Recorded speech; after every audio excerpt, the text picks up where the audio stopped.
Ça va. Voilà, donc là, moi je vais vous présenter effectivement les métiers du numérique, alors plus particulièrement mon métier qui est développeur. Je suis Étienne Divina, 40 ans, je suis originaire de l'Avesnois. J'ai fait mon collège à Aumont, à Périers. Et puis ensuite, j'étais au lycée Pierre Forest à Maubeuge, dans lequel j'ai fait une section scientifique, un bac S, avec spécialité physique. À cette période-là, je ne savais pas exactement ce que je voulais faire après. J'étais quelqu'un d'assez scientifique, j'aimais les maths, la physique. Et puis du coup, pour l'orientation, je souhaitais quelque chose d'assez large. Et c'est pour ça que j'ai intégré l'UTC, en prépa intégrée. Alors il faut savoir qu'après le bac, on peut avoir des prépas standards, mais qui ne me convenaient pas trop, parce qu'au final, on intègre les grandes écoles selon les résultats d'un concours. Or moi, je voulais pas que ce soit un concours qui décide de mon avenir. Et l'UTC proposait une prépa intégrée, ce qui est très pratique puisqu'on est déjà dans l'ambiance. Voilà, et on commence le cursus tout de suite. Et c'est à ce moment-là en fait que j'ai découvert l'informatique et que ça m'a vraiment beaucoup plu. Donc pour tous ceux qui savent pas trop et sont pas forcément des geeks à la base, je vous rassure, j'ai commencé à développer, j'avais 18 ans. Donc il n'y a pas de souci, on peut commencer sur le tard, il n'y a pas de problème là-dessus. Et puis ensuite, j'ai démarré. Donc le cursus comprend souvent des stages, et ça c'est vraiment quelque chose que j'ai beaucoup apprécié parce que au final on est beaucoup en école. Enfin, à l'époque on était beaucoup sur table et on voyait pas beaucoup les entreprises. Et c'est à l'issue du premier stage, en fait, du stage de fin d'études, que j'ai pu commencer à trouver mon premier travail. Voilà, et c'était à France Télévisions. Alors on peut peut-être passer au slide suivant qui détaille un peu le parcours que j'ai fait. Donc j'ai commencé à France Télévisions en fait en prestation de service. Ça c'est quelque chose qui est assez particulier. Alors on voit aussi ça dans le monde du BTP, mais c'est-à-dire que je travaillais pas directement pour France Télévisions, mais finalement pour une société qui loue mes services, pour une mission particulière. C'est assez particulier, mais ça a l'avantage de pouvoir enchaîner, travailler dans différents contextes et finalement acquérir de l'expérience assez rapidement. Donc j'ai travaillé à France Télévisions pour le site web de la communication interne. Donc là, c'est des médias, c'est assez plaisant, c'était rigolo. Et puis, comme je vous ai dit, la prestation de service, on ne peut pas dépasser 2-3 ans. Et après, j'ai enchaîné avec un contexte très différent qu'est la banque. Beaucoup moins glamour, mais je me suis rendu compte qu'au final, le contexte n'est pas si important que ça, puisque les collègues étaient sympas, au final le client très sympa aussi, et c'était très plaisant de travailler, même si c'était là pour un site web de gestion de fonds d'investissement, ce qui n'est pas aussi rigolo que les médias à France Télévisions.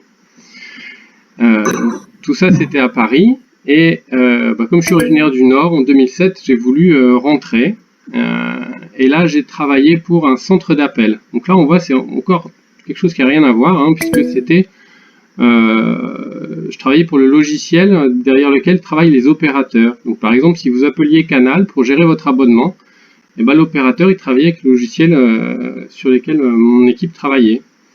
Et pour donner un exemple, quand par exemple vous appelez pour votre abonnement, le logiciel détecte votre numéro et affiche votre fiche client à l'opérateur qui a tout de suite tout votre historique et ça lui permet de répondre à vos questions rapidement.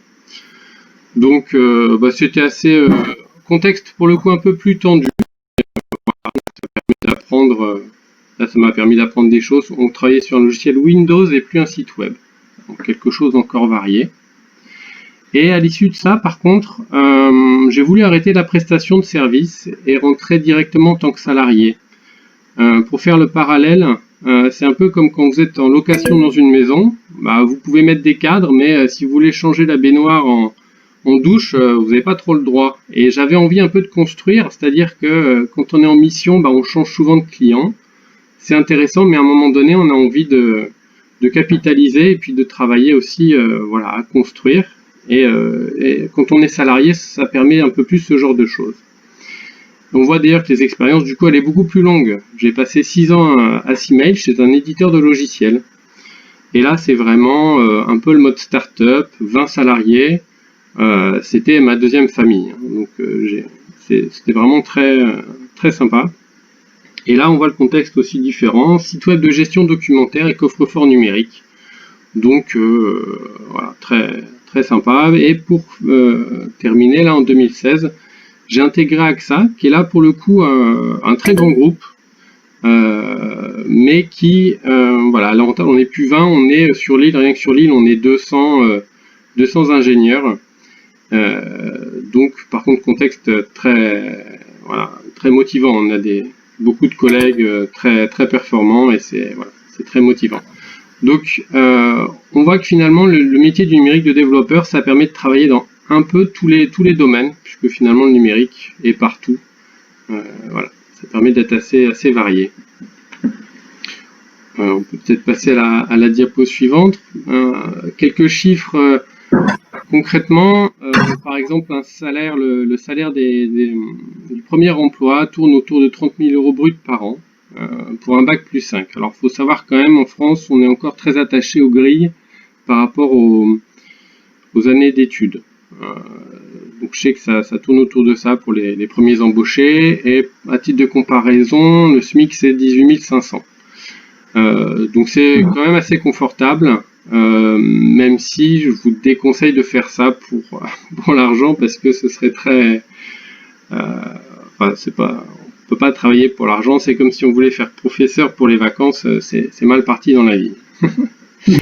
Donc là, vous voulez dire que 30 000 € bruts par an.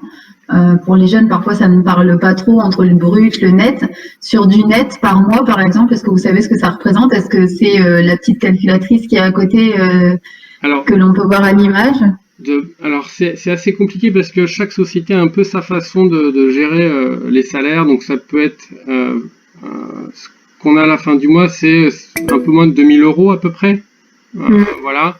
Mais c'est très variable parce qu'il y a tellement de modes de primes, etc., qui peut faire que le mensuel net peut varier. Et selon les avantages qu'on peut avoir, voilà. Mais c'est un peu moins on peut compter sur un peu moins de 2 000 € par mois.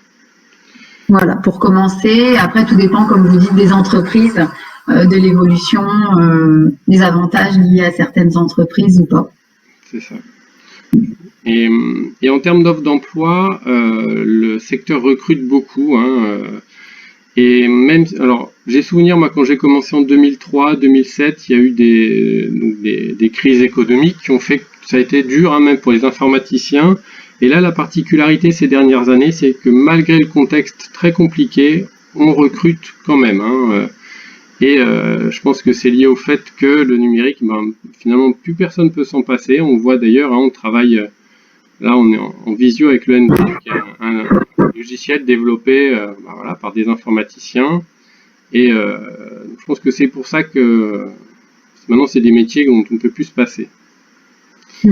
Et puis, dernier chiffre, au niveau des vacances, faut avoir conscience, mais ça, c'est vrai pour tous les secteurs. On est à 5 semaines de vacances par an avec, là, pareil, selon les boîtes, des RTT, éventuellement 1 ou 2 semaines en plus, mais voilà, c'est l'ordre d'idée, c'est l'ordre de grandeur. Ça respecte le code du travail de toute façon. C'est ça, exactement. Donc là, ce qu'il faut savoir également, c'est que dans la région Hauts-de-France, on parle vraiment Hauts-de-France, le secteur du numérique, actuellement, c'est 22 000 personnes qui sont employées dans les Hauts-de-France sur le secteur du numérique. Et chaque année, il faut savoir que 3 000 emplois ne trouvent pas preneur. Donc, comme le disait M. Divina, il y a des offres d'emploi. Il suffit de bien se former, de rechercher, d'être disponible, d'être mobile. Mais il faut savoir qu'il y a encore 3 000 emplois qui ne trouvent pas preneur. Et à ce jour, à aujourd'hui, si vous regardez sur le site de Pôle emploi, vous avez 1372 offres dans le secteur du numérique. Et dans ce secteur du numérique, vous retrouvez 303 offres de développeurs. Donc, et tout ça que dans les Hauts-de-France. Donc, effectivement, c'est un secteur qui est porteur. Et pour rebondir, c'est vrai que je me souviens, il y a quelques années, je faisais passer des entretiens à des Chinois par Skype parce qu'on trouvait personne. C'est très tendu et voilà, c'est vraiment dommage parce que voilà, on recrute, et on a besoin de gens. Alors là, c'est vrai que je souhaitais vous montrer une petite vidéo. Alors c'est un peu de la pub pour AXA, mais c'est une vidéo qu'on trouve sur le site du recrutement et je la trouve pertinente parce qu'elle montre plusieurs métiers et vous allez pouvoir voir, ça a été tourné vraiment dans les locaux d'AXA à Paris et c'est vraiment des gens, enfin c'est pas des acteurs. La dernière personne que vous verrez, je travaille avec elle régulièrement. Voilà. Ok, très bien. Donc je vous partage une vidéo.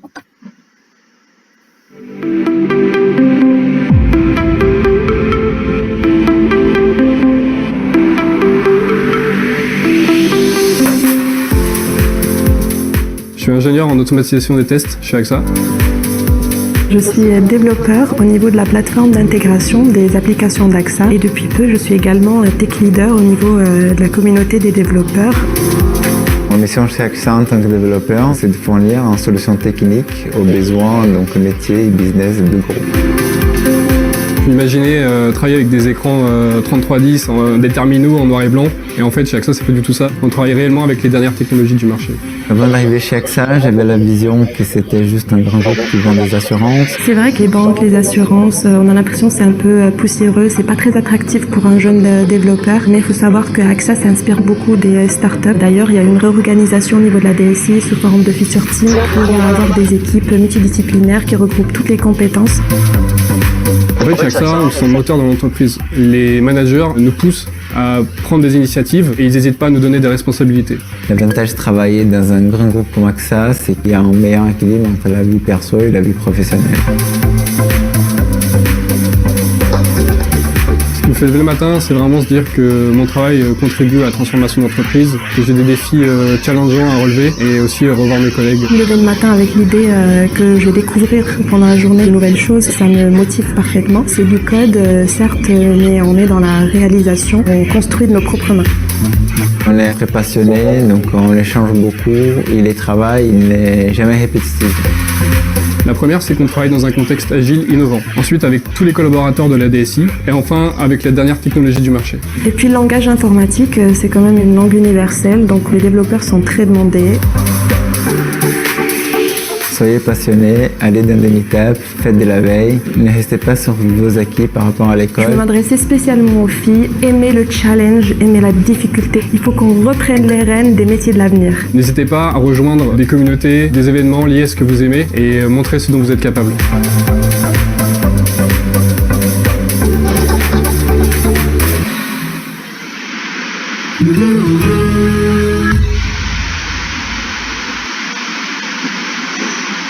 Parfait, en fait, cette vidéo donne envie quand même.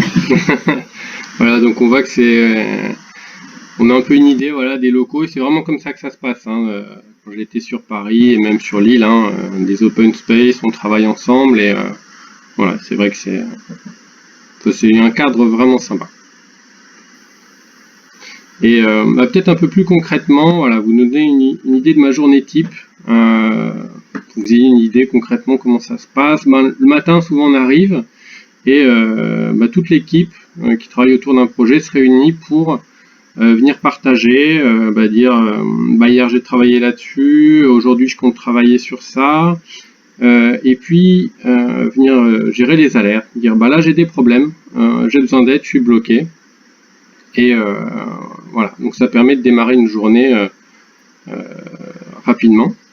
Ensuite, souvent on rentre dans le concret, c'est-à-dire qu'on développe, éventuellement à plusieurs en binôme, c'est quelque chose qui est sympa, deux têtes, un clavier, et puis ça permet de partager et de trouver des solutions plus rapidement. Ne pas oublier la pause café pour recharger un peu les batteries, discuter, et puis souvent dans les boîtes d'informatique, ils aiment bien mettre des baby-foot. Ça fait un peu start-up et puis c'est toujours sympathique. Ensuite, voilà, ça détend, c'est sympa. Ensuite, revue de code, donc chacun montre un peu ce qu'il a fait, ça permet de trouver des bonnes idées, de dire tiens, t'as fait comme ça, c'est vraiment sympa, je ferai ça la prochaine fois, ou alors ah bah non, j'ai vu que dans l'autre équipe, ça se passait pas comme ça. Voilà, ça permet vraiment de faire du travail de qualité, de partager autour de son code. Ensuite, bah, pause déjeuner, on prend vite un petit sandwich et puis prendre sa revanche à Mario Kart. Hein, c'est vrai que quand j'étais à Seamail, les midis, on se battait tous autour d'une Wii à Mario Kart.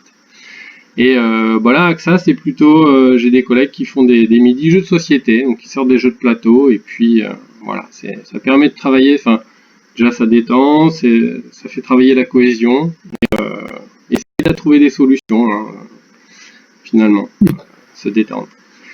Après, bah, des fois, il y a des moments plus difficiles. C'est-à-dire que le client appelle, il y a un bug, il est bloqué. Et là, bon bah voilà, branle-bas de combat. On se met en ordre de marche. Tous ceux qui ont travaillé sur le sujet se mettent ensemble. Et puis, le but, c'est de trouver une solution et puis livrer au plus vite. Voilà, pour que le client soit content.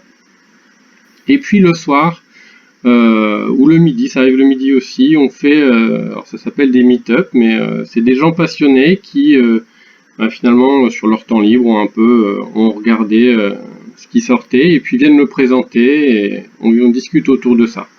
Et c'est vrai que c'est quelque chose qui est assez commun hein, dans tout ce qui est numérique, c'est un peu travailler les idées, être au courant, voilà, c'est assez motivant, c'est assez sympa. D'accord. Et moi, j'ai une question très concrète ou très bête, en tout cas, je la pose. Est-ce que vous utilisez des logiciels spécifiques? Bien sûr, pour développer des logiciels spécifiques, mais est-ce que si nous n'avons jamais, alors vous l'avez dit tout à l'heure, vous avez commencé à développer très sur le tard, mais est-ce que si jamais on commence à utiliser ces logiciels seulement après le bac, est-ce que ça va nous pénaliser ou est-ce qu'il faut déjà avoir un petit peu fait du code pendant le lycée pour être à l'aise ou est-ce qu'on va se retrouver en difficulté après? Qu'est-ce que vous nous conseillez ou comment vous voyez les choses? Non, alors c'est vrai qu'il y a de plus en plus c'est vrai qu'il y a des logiciels spécifiques, mais ils sont assez simples. C'est-à-dire que on peut faire du code avec un bloc-notes et on peut très bien s'en sortir. Et en plus, Internet regorge de tutoriaux pour pouvoir se débrouiller tout seul. Mais il y a aucun souci. On est passionné, on peut commencer avec 3 fois rien, on n'a même pas besoin d'un ordinateur puissant. Hein, puisqu'on voit avec tous les maintenant les Raspberry, c'est des petits PC qui permettent déjà de commencer à développer et à s'amuser avec des logiciels comme Scratch aussi où il n'y a même pas besoin de savoir écrire pour commencer à s'amuser au développement. D'accord. Donc, est-ce que vous nous conseillez certains logiciels ou pas si jamais quelqu'un veut s'y mettre individuellement, est-ce que vous lui conseillez d'aller sur un petit logiciel simple pour les débutants? Alors, pour pour les grands débutants, je conseille Scratch, qui permet de voir un petit peu tous les aspects de la programmation, tout en restant très simple. Et pour ceux qui veulent aller plus loin, en ce moment, très à la mode, c'est Visual Studio Code, qui est gratuit, ouvert, simple. Voilà, et ça permet de commencer tout doucement la programmation. Et puis, ne pas hésiter à aller sur les tutoriaux à droite à gauche pour, il y a tout plein de jeux de code, de challenge de code autour de jeux et c'est un très bon moyen de commencer, de voir si ça plaît. D'accord. Voilà. D'accord, donc on peut déjà tester si on a un petit peu la fibre. Si jamais on y arrive seul avec des tutos, ça veut dire que peut-être on sera très à l'aise pour la suite. Moi, mes enfants, je les initie à Scratch et même en tant qu'adulte, moi je m'amuse beaucoup avec Scratch. D'accord.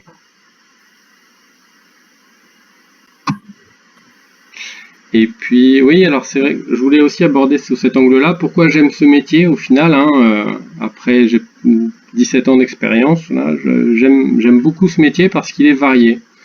Il permet à la fois finalement de faire de la conception, du développement, des tests, et puis au final, on travaille avec beaucoup d'interlocuteurs très différents. Et voilà, ça permet une ouverture d'esprit qui est très agréable. Ça, c'est vraiment un grand plus. Et puis aussi le travail en équipe. J'ai toujours une crainte, c'était d'être tout seul derrière mon ordinateur, et en fin de compte, c'est jamais le cas. Parce qu'on a toujours c'est vraiment très rare les gens qui travaillent tout seuls en informatique. On est tout le temps une équipe, des clients, et voilà, on n'est jamais seul en cas de problème. Ça, c'est vraiment très agréable.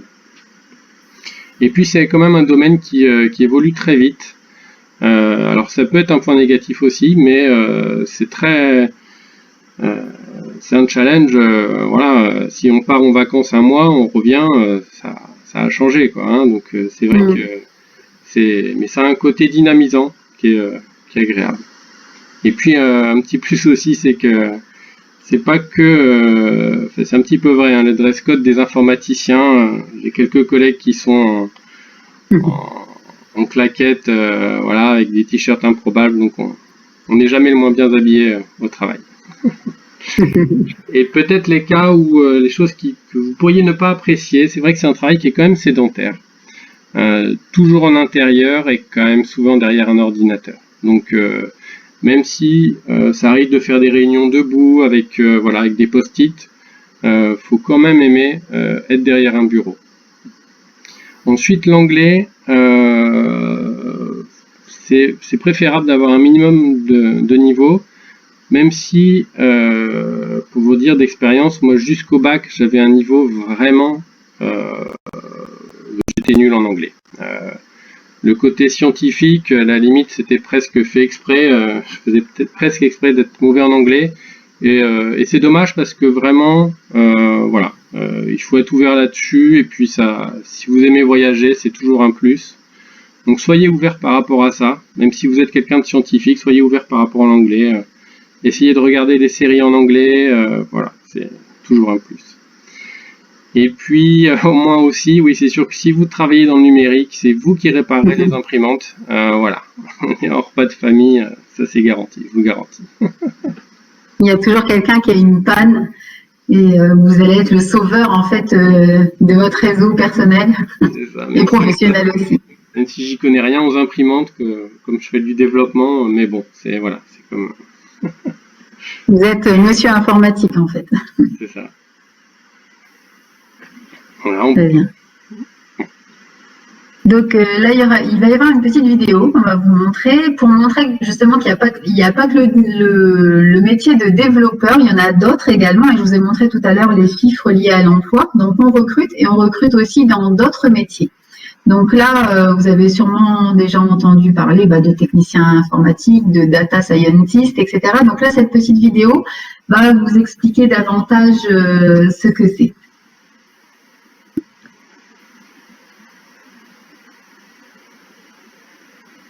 Désolée, on les lance en direct. Voilà, c'est parti. Les métiers du numérique, ça vous parle? Côté application de tous les jours, on connaît. C'est facile, rapide, ludique. Mais le numérique, c'est bien plus que ça. Le numérique est en plein boom, avec des usages dans tous les domaines.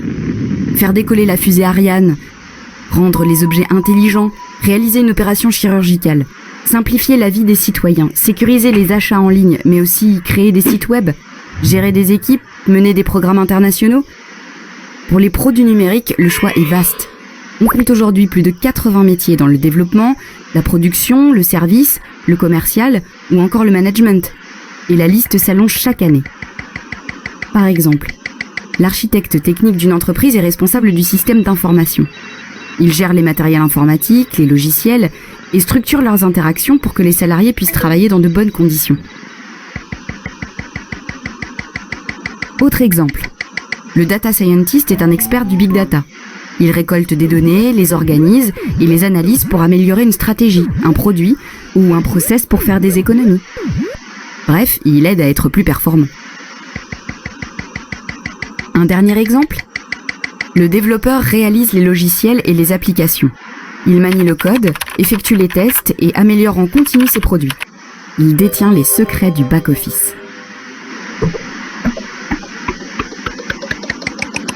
Du bac au bac+5, le numérique recrute. Envie d'en savoir plus ? Rendez-vous sur www.concepteurdavenir.fr. Alors désolé, apparemment il y avait un petit peu d'écho. Ça, ce sont les problèmes techniques du direct. Donc j'espère que vous avez quand même bien entendu et en tous les cas vous avez retenu qu'il y a quand même 80 métiers liés au numérique. Donc il y a de quoi faire. Et c'est vrai qu'il y a aussi, juste pour rebondir, il y a des passerelles entre chaque métier. Hein. C'est vrai que moi je vois même au sein d'AXA des gens qui viennent du développement, puis passent sur le data scientist, ou c'est pas figé. Hein. Et c'est d'ailleurs en étant en contact des gens qu'on se rend compte que ça plaît pas, et puis on peut passer d'un métier à l'autre. C'est jamais figé. Et là, justement, vous voyez à l'écran une diapositive qui vous parle des diplômes qu'il faut avoir, ou qu'il y a plutôt dans les Hauts-de-France, puisqu'en fait, il n'y a pas un parcours type pour devenir développeur. Sachez que sur les Hauts-de-France, on peut vous proposer 2 BTS, donc service informatique aux organisations, service numérique, options informatique et réseau. En bref, je ne vais pas tous vous les lire. Donc, vous pouvez justement, on vous propose 2 BTS, 5 DUT. Et ces BTS et DUT, pour la plupart des titulaires, vont en master ou en école d'ingénieur ou en licence professionnelle. Tout ça, c'est possible dans les Hauts-de-France. Ensuite, vous pouvez également aller en université, donc l'université de Picardie-Jules Verne ou l'université de Lille, qui propose des masters. Vous pouvez également aller en école d'ingénieur. Donc, Monsieur Divina vous faisait part de son parcours à lui, qui est parti en école d'ingénieur. Et il existe également le dispositif national Grande École numérique qui regroupe 419 formations en France et qui est destiné plutôt aux jeunes sans qualification, aux femmes et aux jeunes des quartiers prioritaires. Voilà, donc en Hauts-de-France, on peut se former dans le numérique. Il y a ce qu'il faut. Maintenant, il faut pouvoir parfois se déplacer un petit peu puisque tout n'est pas à proximité. Mais sachez en tous les cas que vous pouvez vous former dans les Hauts-de-France. Tout est réalisable.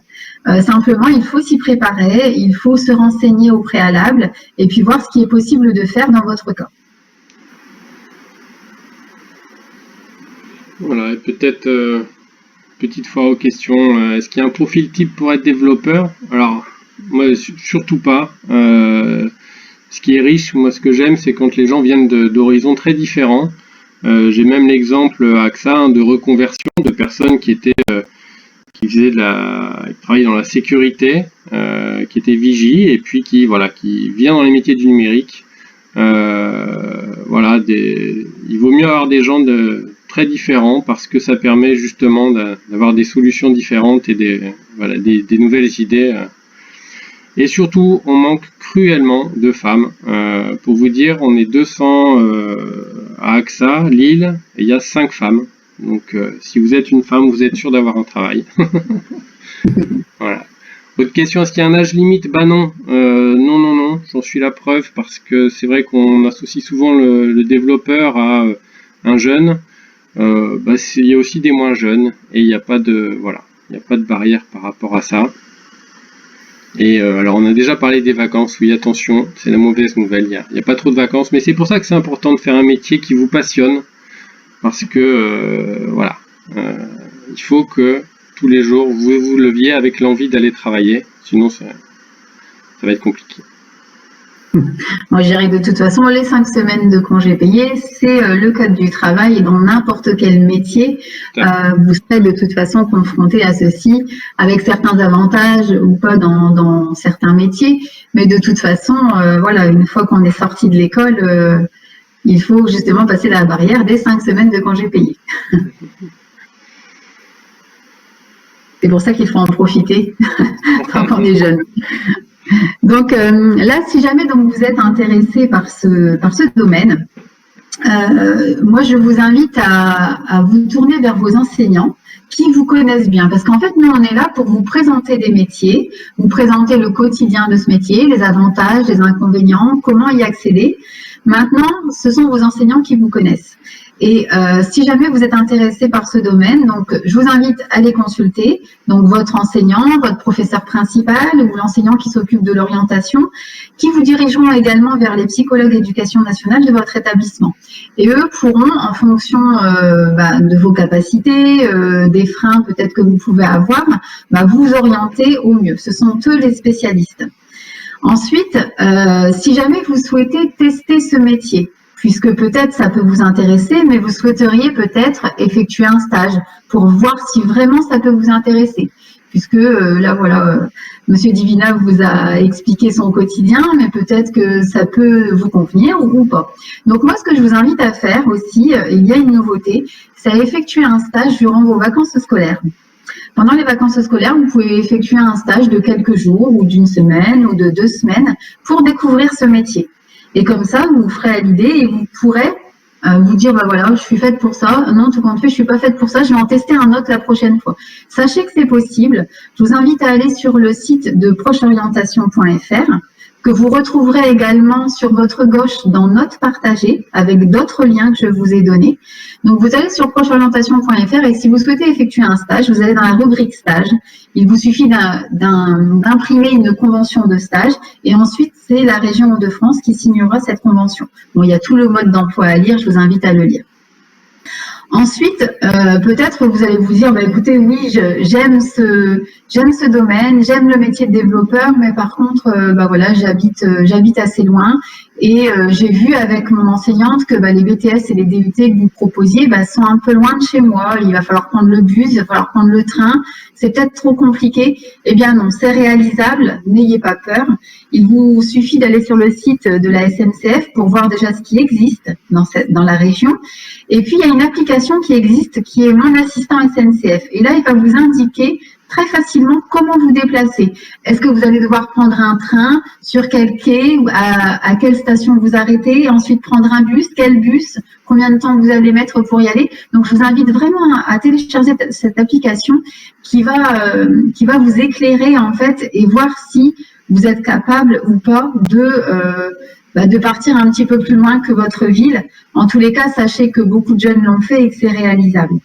Donc, ce que je vous invite à faire, c'est déjà voir si ce domaine vous intéresse, si vous en avez la capacité. Donc, vous voyez avec vos enseignants. Et ensuite, vous pouvez voir aussi avec vos enseignants ou l'assistante sociale ou voir avec votre entourage s'il est possible pour vous de vous déplacer. Mais sachez qu'il existe beaucoup de choses dans la région de France, qu'il y a beaucoup d'aides également qui peuvent vous aider, hein, des tarifs préférentiels, etc. Donc, ne vous empêchez pas d'aller vers cette direction si ça n'est qu'un frein lié à la mobilité. Voilà, donc voilà ce que je voulais vous dire. Donc, le site www.procheorientation.fr, c'est aussi d'autres fiches sur d'autres métiers, sur d'autres formations. C'est aussi un petit jeu que vous pouvez effectuer, un petit jeu de profilage. Donc, vous faites 3 jeux qui vous sont proposés et à la fin, il y a des métiers qui se dessinent en fonction des réponses que vous avez données. Donc, si vous n'avez pas trop d'idées sur votre orientation, sur ce que vous voulez faire, ben, je vous invite à faire ce petit test. Ça peut vous aider. Et puis, d'aller consulter, d'aller fouiller un petit peu ce site pour trouver des idées d'orientation. Voilà, donc comme je vous le disais, sur votre gauche, vous avez notes et notes partagées. Vous allez retrouver tous les liens qui peuvent vous aider et qui récapitulent ce qu'on vous a dit. Donc, je vous invite à les copier et les coller pour pouvoir aller les consulter par la suite. Et si ça ne vous dérange pas, comme vous êtes 28, je vais vous faire un petit sondage pour savoir si vous avez été satisfait de cette prestation, si ça a répondu à vos questions. Si vous avez des questions, n'hésitez pas à les poser de suite sur le chat, si vous ne les avez pas encore posées, ou peut-être nous avons répondu à tout. Donc, je vais vous faire ce petit sondage et puis on ne coupe pas, hein, on reste en ligne si jamais vous souhaitez qu'on réponde à vos questions.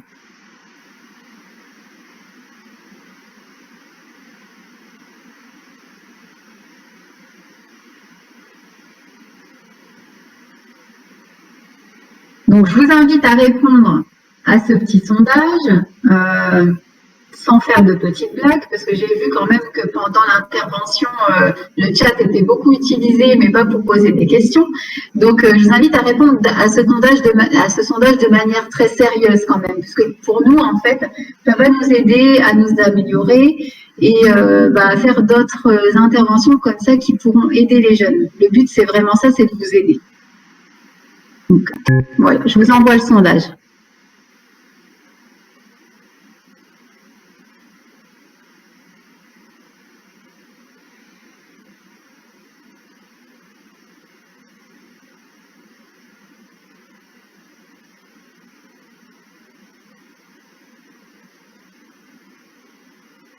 Très bien, donc là, on a 18 satisfaits et 4 qui ne sont pas satisfaits. Donc pour les personnes qui sont satisfaites, voilà, tant mieux, c'était le but. Pour les personnes qui ne sont pas satisfaites, est-ce que vous pourriez, par le chat, nous dire pourquoi? Qu'est-ce que l'on pourrait améliorer? Et pour celles et ceux qui sont intéressés par d'autres métiers, est-ce qu'il est possible que vous nous donniez des indications sur d'autres métiers que vous souhaiteriez voir? Donc je vois sur le...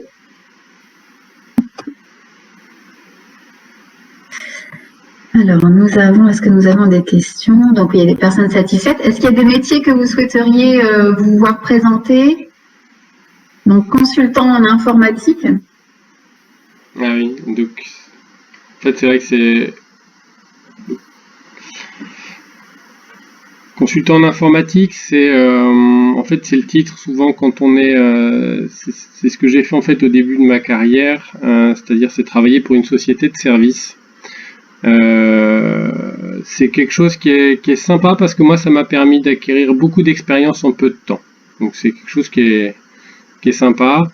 Ça ressemble au métier de développeur quand même, mais disons que ça, voilà, on va enchaîner les expériences, les contextes. Voilà, faut aimer rendre service. Voilà, ça c'est sûr. D'accord. Donc on va voir pour ça. Et on nous demande également le métier de data scientist qu'on a vu tout à l'heure dans la vidéo, mais plus en détail. Et puis aussi de partir vers les métiers de la mécanique, oui bien sûr, pourquoi pas. Ouais, data scientist, c'est vrai que ça touche au numérique, c'est de plus en plus en vogue puisqu'en fait ça concerne le fait de traiter les données. C'est vrai qu'on accumule beaucoup de données en informatique, même sans être Google ou Facebook. On accumule des données et après c'est comment est-ce qu'on s'en sert pour voilà, pour venir proposer des choses intéressantes. Et on fait ça dans le Nord. Il y a des entreprises comme Dakia qui aident les entreprises à gérer leur stock en faisant, en utilisant des algorithmes pour traiter des données et dire, il faudrait tel stock de tel, savoir quand est-ce qu'il faut renouveler ces stocks. Donc c'est en utilisant les données souvent historiques, on sait que à telle période il s'est passé telle chose. Alors on pense avec tels algorithmes qu'il faudrait essayer de deviner l'avenir avec les données du passé. Et donc ça concerne aussi tout ce qui est Big Data. Big Data, ça concerne le traitement des données en fait qu'on ne peut pas traiter de manière unitaire. C'est-à-dire qu'on est obligé de traiter en lot. C'est une autre façon de penser. Là pour le coup, il faut être assez calé, faut pas avoir peur des mathématiques, mais c'est extrêmement intéressant, assez en vogue. Et, ouais. D'accord. Alors il y a aussi, Teddy, on avait dit pour la mécanique, Rudy qui demande ça gagne bien ou pas. En fait, tout à l'heure on y a répondu, peut-être que vous n'étiez pas là, Rudy. Alors tout dépend bien sûr si vous êtes salarié, si vous êtes à votre compte. Un développeur, ça peut être soit salarié, soit en tant que chef d'entreprise. Donc on a vu qu'à peu près pour débuter, on s'était dit que c'était à peu près 1 800 € net pour débuter, mais après tout dépend des entreprises. Et puis ensuite, bien sûr que si jamais vous êtes développeur, mais en tant que chef d'entreprise, là, bien sûr que ce ne sont pas les mêmes revenus. D'ailleurs, je vous invite à voir sur YouTube un webinaire que nous avons fait avec Kevin Guilbeault, qui est chef d'entreprise dans le marketing digital et qui est lui chef d'entreprise. Et vous verrez, en fait, il explique bien que les revenus ne sont pas les mêmes. Donc, je vous invite à aller voir sur YouTube le webinaire de Kevin Guilbeault. Alors, consultant en informatique, c'est un petit peu plus que développeur, parce que c'est vrai qu'il y a un peu plus de contraintes. C'est le même ordre d'idée quand on commence, à peu près 30 000, 32 000. C'est un petit peu plus que développeur. Et c'est vrai qu'on n'a pas du tout parlé, effectivement, quand on est à son compte, là on gagne encore beaucoup plus, mais c'est aussi beaucoup plus de boulot. C'est vrai que quand on est à son compte, on doit faire tout le travail commercial, de relations, la facturation.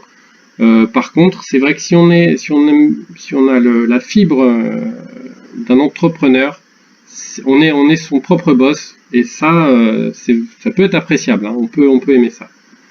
Tout à fait. Et là, on gagne effectivement beaucoup plus. Mais on travaille aussi beaucoup plus. Mais là, en fait, c'est-à-dire que là, il n'y a plus d'heures, il n'y a plus de jours, voilà. Donc là, c'est pas tout ça, il faut le prendre en compte. C'est du 50 heures, 70 heures par semaine, les week-ends et tout ça. Mais après, voilà, quand on est passionné, qu'on a la fibre, ça peut être tout à fait une solution. Parce que c'est vrai qu'en tant que salarié, on a toujours un boss. Et voilà, on doit faire... D'accord.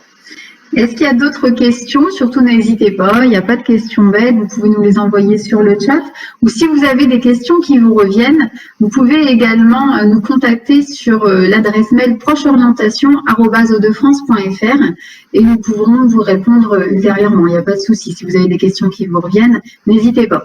Mais moi, ce que j'insiste encore sur, voilà, si jamais ce domaine vous plaît, dirigez-vous vers vos enseignants et creusez un petit peu votre projet avec eux, effectuez un petit stage, voyez autour de vous quelles sont les écoles, où elles se trouvent, si c'est réalisable, comment y aller, voilà, pour creuser vraiment votre projet d'orientation.